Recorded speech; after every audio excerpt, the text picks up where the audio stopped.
U.S. stocks finished lower on the first trading day of the year after opening the session higher. Investors started 2025 dealing with the cross-currents of solid labor market data, a rising dollar, and tumbling Tesla shares. The Dow slipped 1/3%, while the S&P 500 and the Nasdaq fell a little less than that. Shares of Tesla lost 6% after the company reported its first annual drop in deliveries, as incentives failed to stem a decline in demand for its aging lineup of electric vehicles.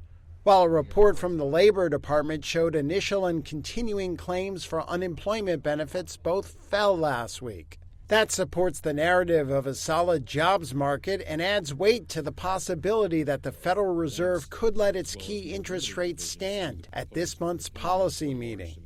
Baird investment strategist Ross Mayfield says he expects to see some volatility in stocks, but thinks it's full speed ahead. I think we're still in a bull market here. I would say that any pullback based on something like the 10-year or something like the dollar strengthening is buyable, right? A pullback is buyable because the fundamentals of the economy are solid. The consumer keeps spending. Third quarter GDP was strong. Fourth quarter GDP is tracking strong.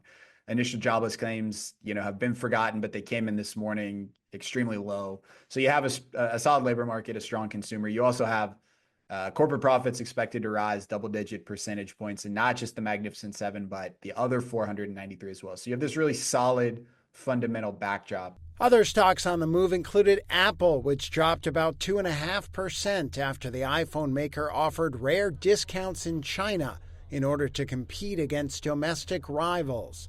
And SoFi Technologies plunged 8% after broker KBW downgraded its stock on valuation concerns.